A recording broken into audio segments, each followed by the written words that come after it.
મારું નામ ગણાત્રા આયુષી છે. અમે રાજકોટના લોકમેળામાં આવ્યા છીએ અને અમે બહુ બધી રાઇડ્સમાં બેઠા છીએ. અને રાજકોટ એટલે રંગીલું રાજકોટ, અને રાજકોટનો મેળો એ સૌરાષ્ટ્રનો સૌથી પ્રખ્યાત મેળો છે અને બહુ જ મજા આવે છે.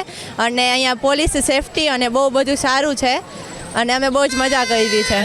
આજે અમે ચકડોળમાં બેઠા, ટોરામાં બેઠા, બ્રેક ડાન્સમાં બેઠા, પછી બધા સ્ટોલમાં ગયા અને બસ શોપિંગ કરી. હું મારી ફ્રેન્ડ સાથે આવી છું. આ મારી ફ્રેન્ડ છે.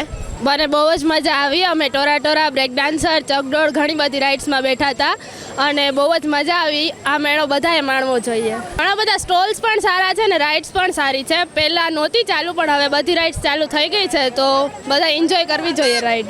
લોકમેળો એક પ્રખ્યાત મેળો છે અને બધાએ એની વિઝિટ કરવી જોઈએ. બહુ જ મજા આવે છે. આજે લોકમેળામાં આવ્યા, ઘણી બધી રાઇડમાં બેઠા, હુડકોમાં બેઠા, બ્રેક ડાન્સમાં બેઠા, ફજકમાં બેઠા. હું આવું 10-12 વર્ષ જવું, મજા ફૂલ આવ્યો. પણ રાઇડમાં તો મજા માણવાની જોઈએ ને. અમે ગ્રુપમાં 6-7 જણા આવ્યા. અત્યારે તો લોકમેળામાં રાઇડમાં બેઠા. હવે બજારમાં જશું જોવા કંઈક શું મળે છે ને શું છે. છેલ્લા દિવસમાં અત્યારે ટ્રાફિક ઓછું દેખાય, સાંજે ખબર હવે કેવું ટ્રાફિક થાય. અત્યારે તો મજા આવે, સાંજે જોઈએ હવે.